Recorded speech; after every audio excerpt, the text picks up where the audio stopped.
Hello, did you click on this video because you're curious about what dialectical values could possibly mean and how they're related to personal development? Good, because that's what I want to talk about today. First, I want to introduce myself. My name is Michael Dewan-Herrick, and I am the creator of the online store called Bazaar, for which you can find a description and a link below. Please come and visit the store and check it out. Now let's get right into our topic. Originally, I was going to do a video on both goals and values, and in preparing for that, as I usually do, I like to see what other people are saying about this. And I noticed that people were saying very similar things, and I decided I'd like to say something different, something you may not have heard elsewhere. I heard nobody talking about what I call dialectical values, and as I think it's important, I decided to focus this video on that topic itself. If you've found anybody who talks about this elsewhere, please leave me a comment. I'd be curious to check it out. So as I'm guessing that you haven't heard of dialectical values before, you've come to this video with some curiosity. You're curious, what is it? Is it important? If it's important, how is it important? What does it have to do with personal development? And these are the questions that I'm going to explore in this video. Let's start with a very simple definition of values. I would say that values are beliefs we hold about what is important, particularly in the context of our behavior. They're beliefs that guide our decision-making and the actions that we take. When we choose our values, we're choosing what kind of person we want to be. It may be that our values are directly related to our goals. Our goals are a way to enact our values. It can also be that they're rather separate, and simply our values are how we want to be as we pursue our goals. Values can be about our own internal character, the kind of person we want to be, but they also can very often be related to how we believe we should treat others. And we choose them for ourselves, often though we choose values that are rather universal, and we may feel that it would be a darn good thing if everybody held the same values. If you're not sure what your values are, an exercise that I've heard suggested is simply sitting down and writing out the words that would represent the values that you'd like to hold. You might write words like honesty, kindness, fairness, reliability, courage. You might come up with 5. Or 5 other words that represent the values that are important to you. These could be your core values. You may have other values, but it's hard to keep track of them all, and good to know what the most important ones are. These words can provide reminders whenever we have to make an important decision or take a course of action. They give us guidance and can keep us on track if we understand what they mean and we try to abide by them. And this is a good thing.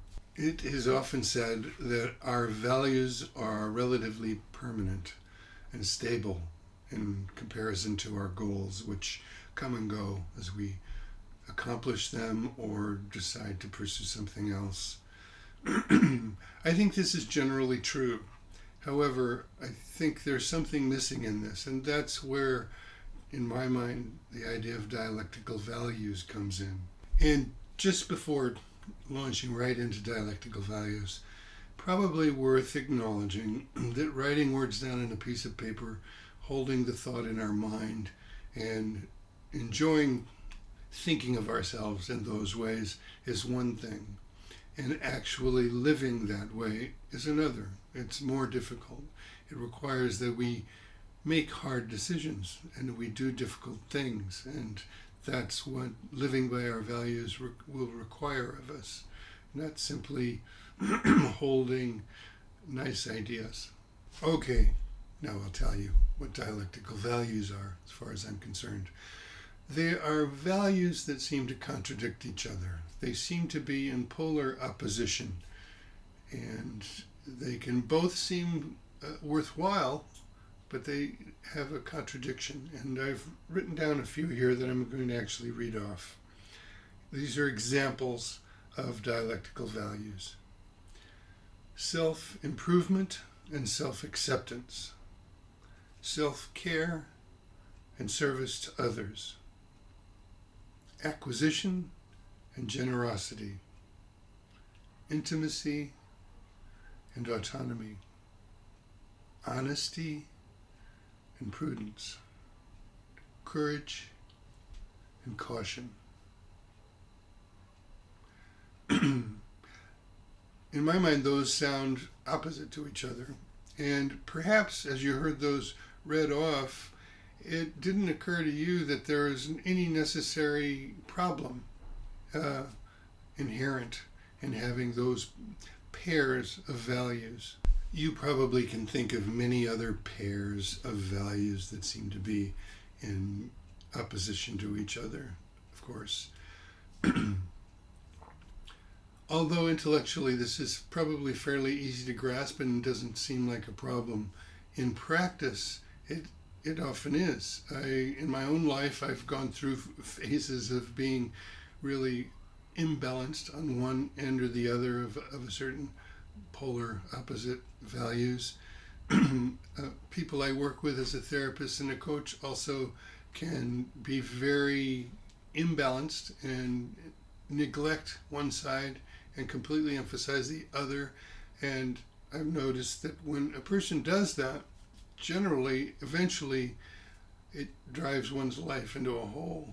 It causes sometimes bitter conflict with other people who may be holding or advocating for the opposite value. This can be on a personal, in one's personal relationships. It can be between parents who, one of the parents may hold the value of self-care and self-compassion, and the other parent may hold the value of the sacred duty of parenthood. And these can come into conflict. One wants more break, more respite, and the other one wants a very committed, intense responsibility as a parent. It can also show up in political arguments and political positions. On the one hand, can hold the value of universal human rights and the intrinsic sense of compassion and empathy that can come from that on the one hand. On the other hand, you might hold the value of protecting the interests of one's own country and the needs of one's own citizens first. And we see that argument taking place all over the place. Anyway, what I'm saying is that dialectical values, if we hold one end of it, we can wind up in a stuck place in ourselves, but we can also wind up in conflicts with people who are holding the other value. And they may not be recognizing the one we're holding. When anything other than one's own chosen value is ignored, or worse, demonized, conflict ensues, whether it's internally in our own minds, or whether it's interpersonally, or whether it's in a broader social context. I believe it is true that personal development requires that we faithfully adhere to our chosen values. However, if our values are not chosen with some degree of wisdom and some degree of flexibility, and with what I'm calling some sense of dialectical tension with other values, then I think we eventually come to a crisis point. And if we don't simply double down and hold our ground in that position, we might begin to notice that there are certain situations that call for actions, that call for decisions that our value won't allow us to make, things it won't allow us to do, but they need to be done. Our very zealous values may put us in conflict with other people who are holding different values. We may begin to see them as evil, and they need to be dealt with. They need to be stopped.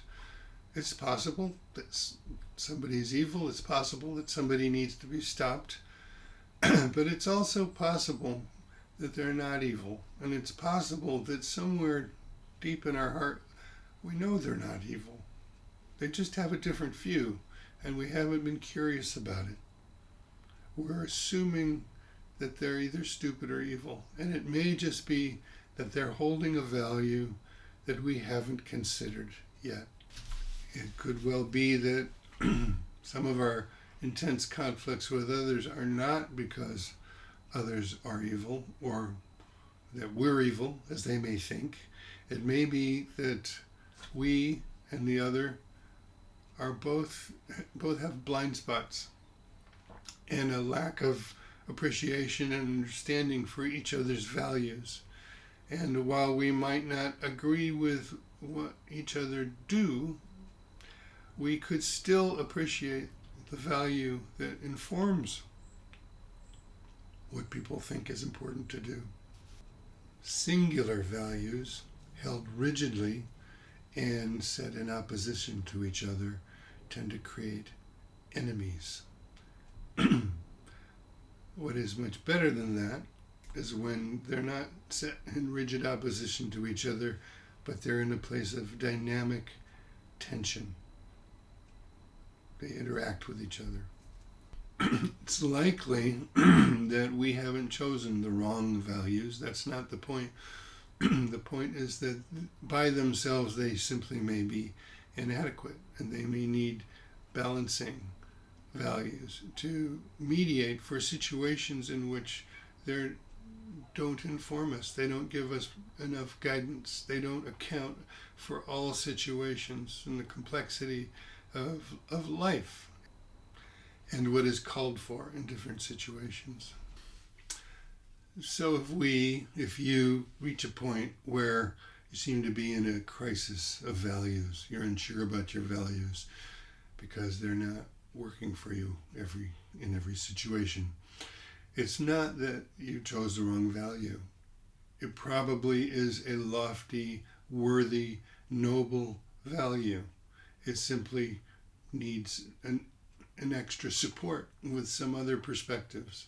The fact that you're possibly feeling confused about what to do in a given situation and having to clarify your values doesn't mean you're going backwards. In fact, it might mean you're actually developing. Personal development will take us through all kinds of periods where we're not sure, where what used to be true is not so true anymore. Personal growth and development isn't simply an addition of more stuff all the time, more wisdom, more knowledge, more skill, more abilities, more, it's also transformative. And we'll go through periods when we're not sure, we'll be a bit lost. And in those times, it's good to remember that just might be a sign that you actually are growing, because you're going to reform. You're going to figure out what needs to be included in your view of yourself and your world. You're going to maybe discover a value that you've neglected, and you can not replace, you don't have to swap out your values for the new values, you add it. And it could be difficult because it's going to seem like the opposite. It's going to seem like you got to choose.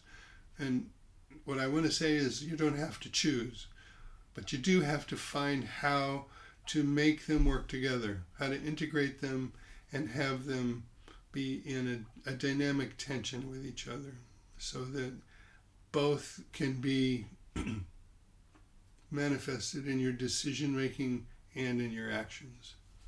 If you like this video, please give it a like and subscribe to my YouTube channel and hit the bell for notifications. And if you know anybody who might find this interesting and useful, please share it.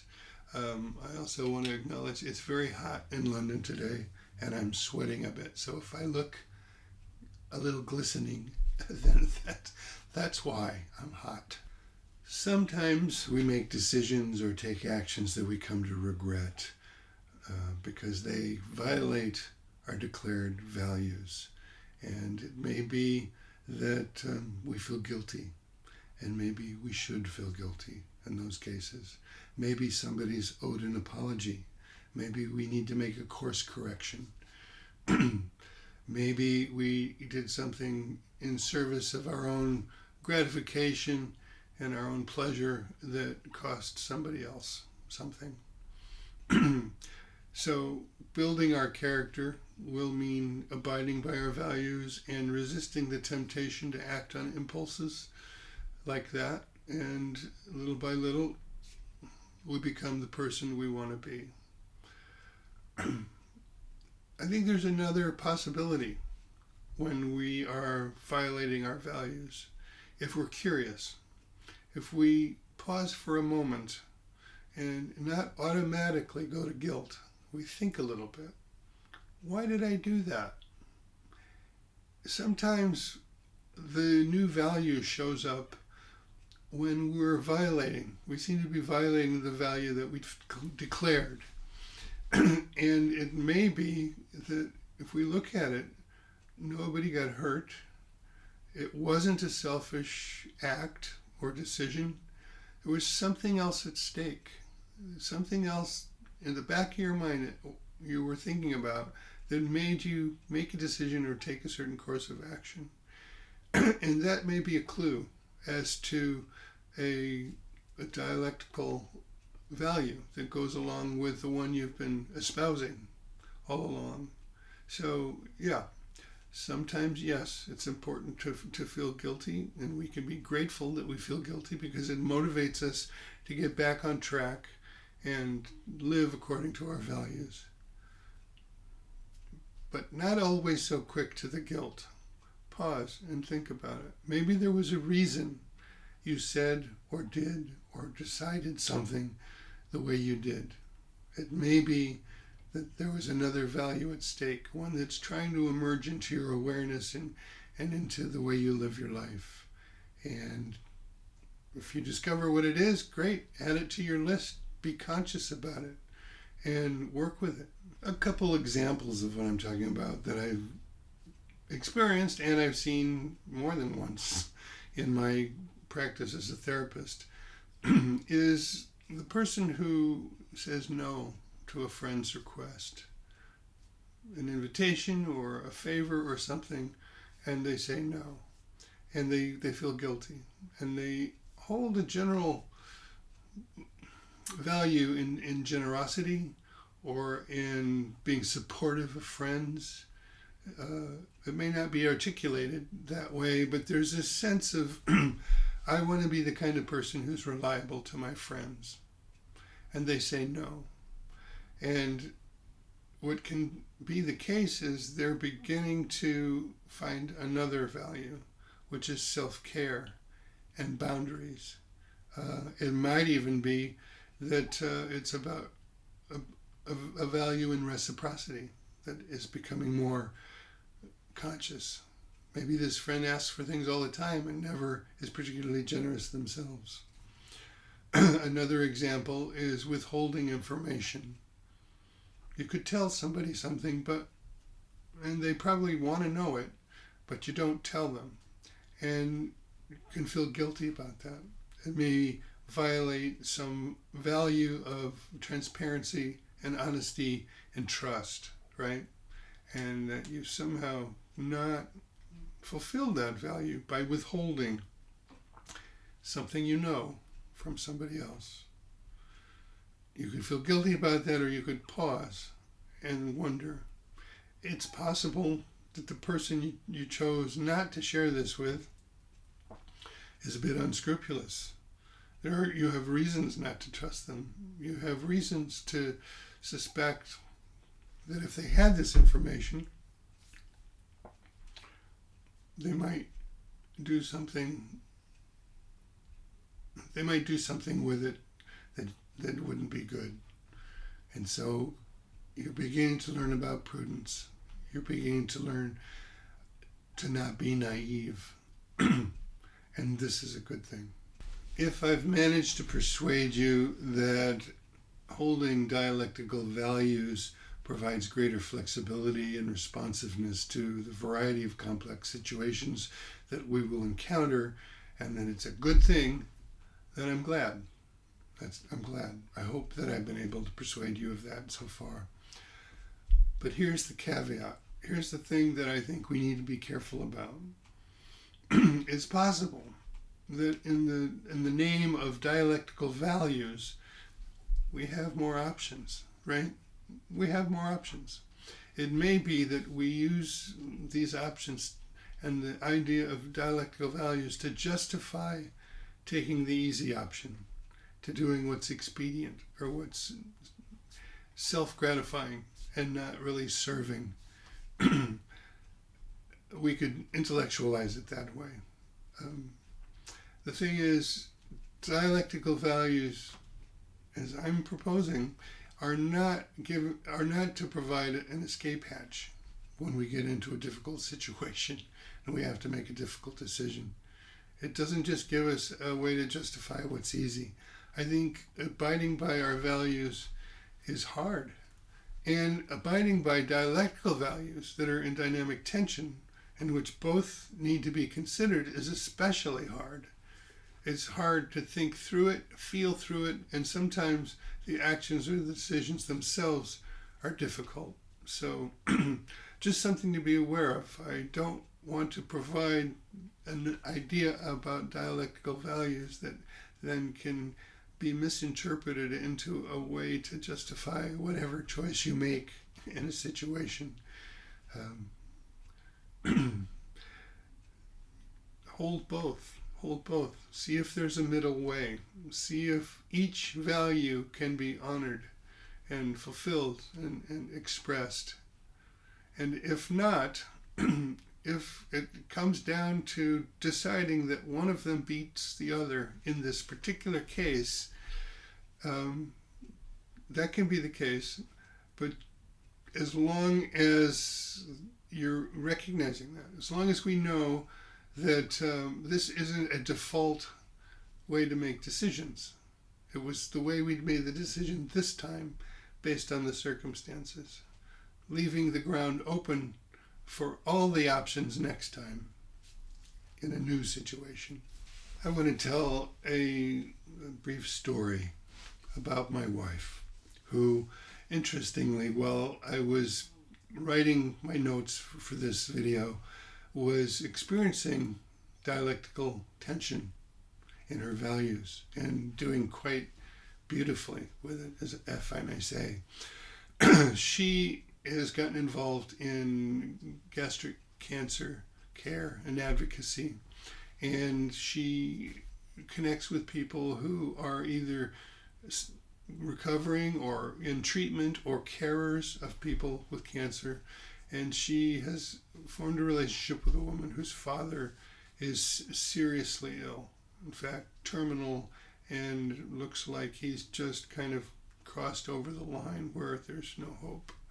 And this person she's talking to is really trying to hold on to hope, wanting this form of clinical trial and whatever. And my wife has a strong value in truth-telling. Telling the truth. She also has a strong value in kindness and compassion. And her dilemma was how to communicate with this person, how to tell them the truth of her father's actual situation and what was almost certain to happen, his impending death, in fact, without unnecessarily hurting her or immediately shooting down her hope. And she managed to do it. That's the kind of dilemma that she could either have just gone along with a woman's hope and not tried to provide any information about the reality, Or she could have just cut right through with, well, this is the case and you're just going to have to face it. No, she found a way to hold that tension and move it through. This is just one example. It's one immediate example. One I love, who was able to do that. Perhaps you can have experienced other situations like that. I think they happen all the time. But we can balance these. In most cases, I think we can honor to some degree each of these contradictory values. Considering dialectical values in the context of interpersonal relationships, let's look for a moment at the conventional wisdom that would suggest we pick a partner, a life partner, who has similar or same values as we do. And this is thought to be important because we can be on the same page. We can envision a future that we will both want to move toward and live in. We'll be in agreement on many things, and it will make our lives a bit easier and perhaps happier. And so this is wisdom that I don't think ought to be quickly dismissed. However, there might be another way to look at it. If we're open and curious, we might discover that the value that our partner espouses or seems to live by, that we're having a problem with, represents our own blind spot. It represents something that's missing in our own value system. And perhaps our partner is bringing this into our lives. Perhaps this is a good thing. Maybe we can look into it.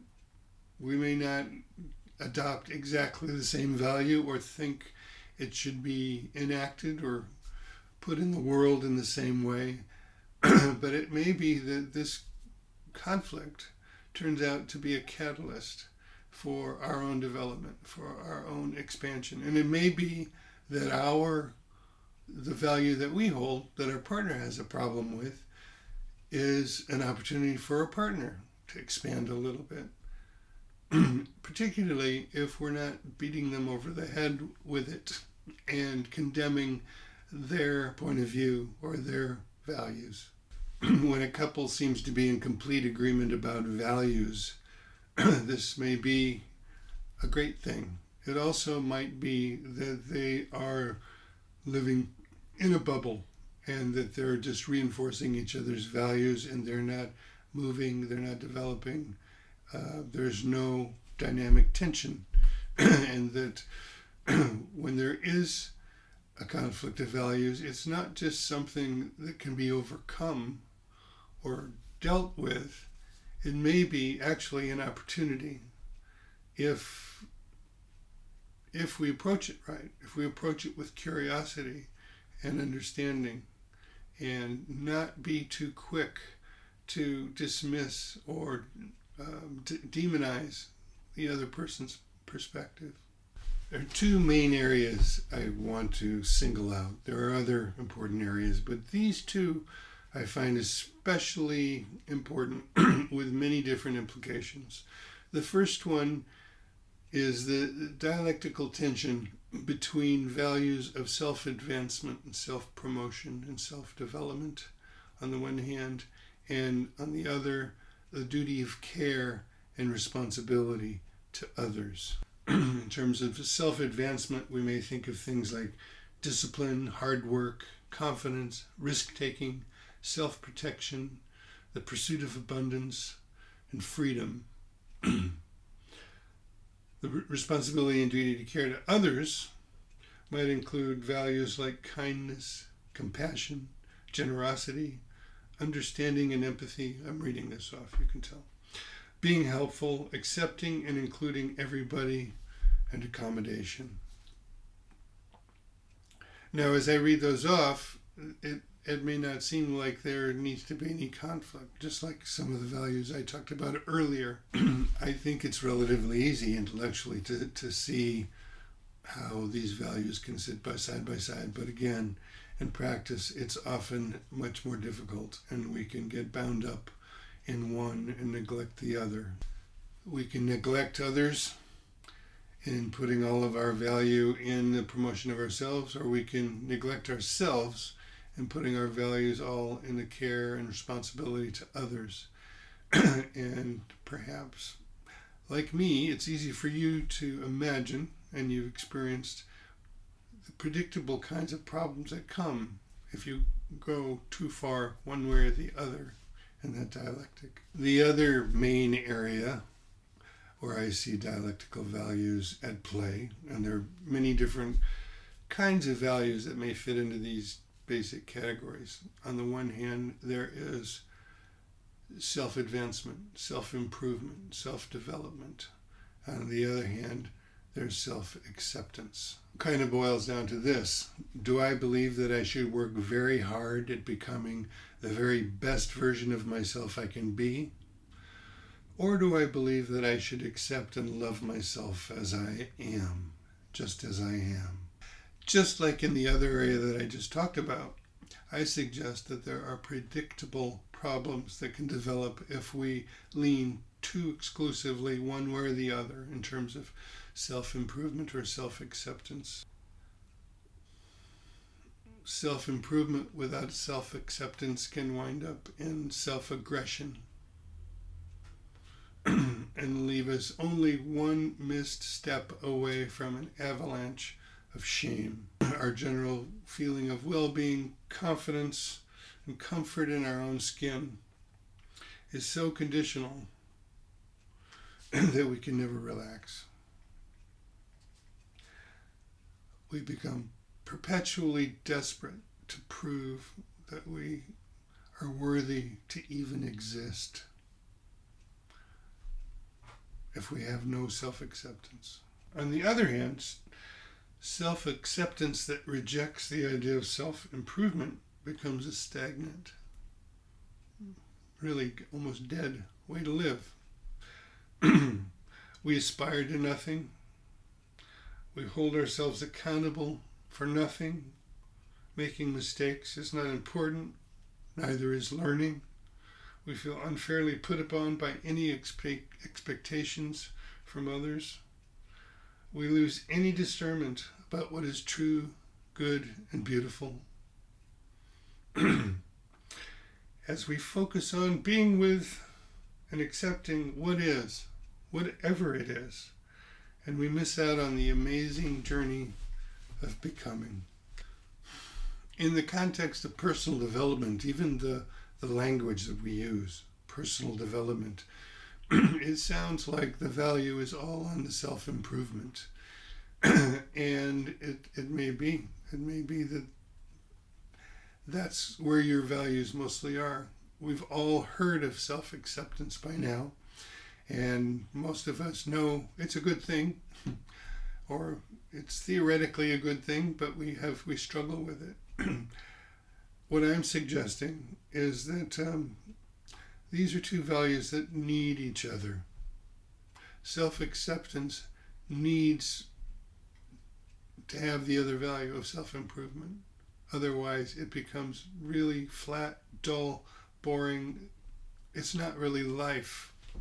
If it's ultimate self-acceptance, there's no growth. On the other hand, as I've explained, without self-acceptance, self-growth becomes just a perpetual way to punish ourselves into excellence. And we're only one heartbeat away from losing it all, because we're resting our entire sense of ourselves and our happiness and our success on conditions that we've been able to meet.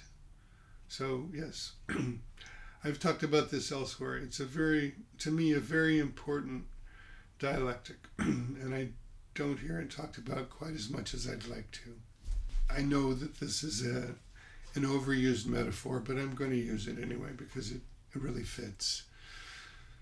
Just as a bird needs two wings in order to fly, I think we need dialectical values in order to really take off in our own lives and soar and go in many different places.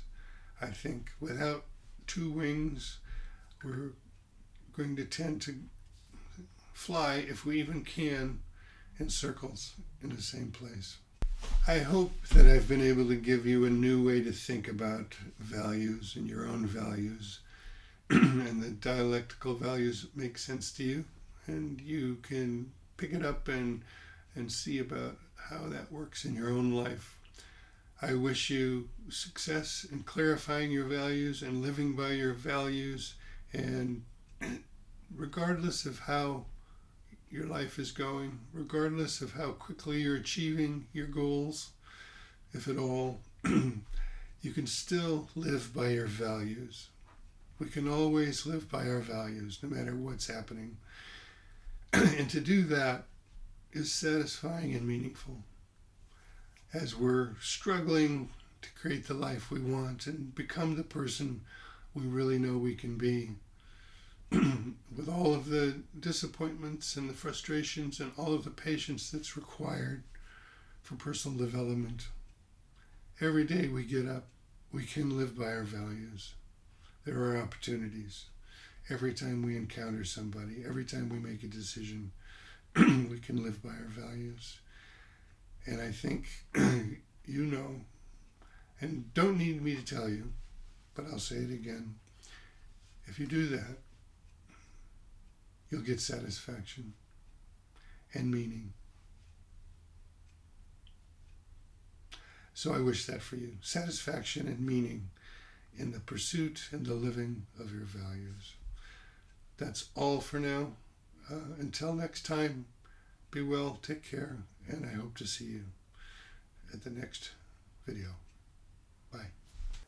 As usual, I'll be making a synopsis of this video that I'll post a link to, a PDF for that, below, and it'll just be a very brief description so that if you want to remember the key points, you won't have to listen to the video again. You can just look at the synopsis. Okay, that's all.